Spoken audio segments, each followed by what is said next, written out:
Vamos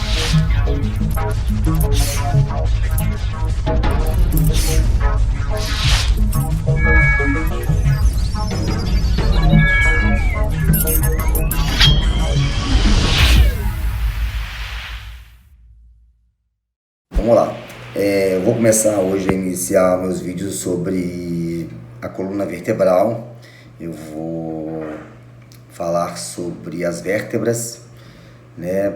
Vou dar primeiro as características das duas primeiras vértebras cervicais, depois eu vou identificando as outras vértebras de uma forma também específica do que é normalmente cobrado nas provas de anatomia.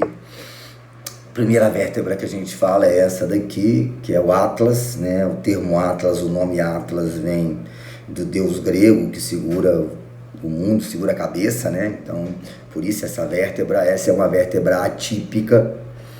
Por que ela é classificada como uma vértebra atípica? Porque é uma vértebra que não tem corpo, não tem lâmina, não tem processo espinhoso. Então, é uma vértebra que tem algumas características que são bem fáceis do aluno entender.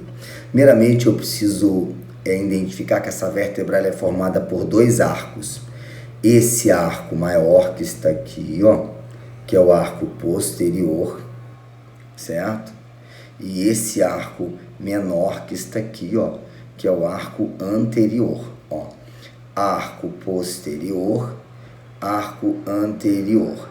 E por duas massas laterais, tá? Então essa é a característica do Atlas.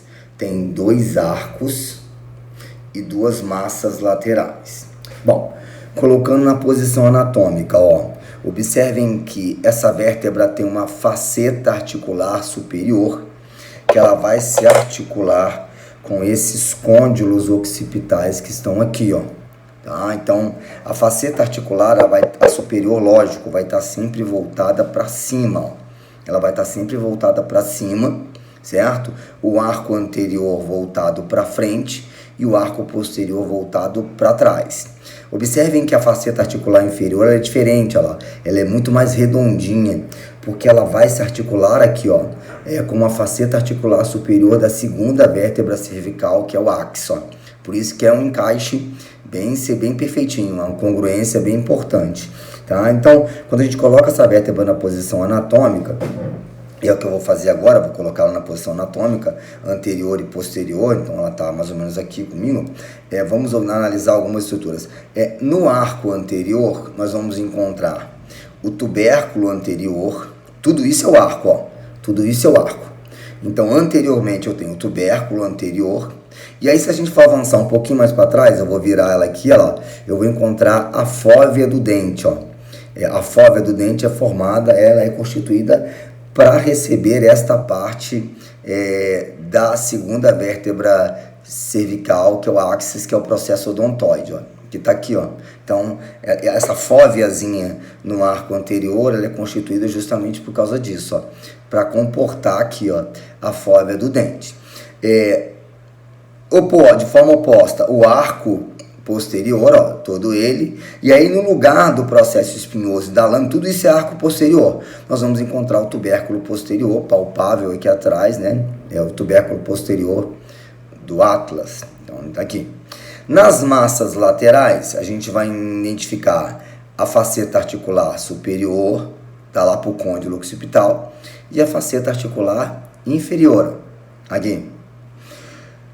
Todas as vértebras cervicais tem no seu processo transverso um forame do processo transverso, ó. Todas as vértebras cervicais apresentam no seu processo transverso um forame, que é o chamado de forame do processo transverso.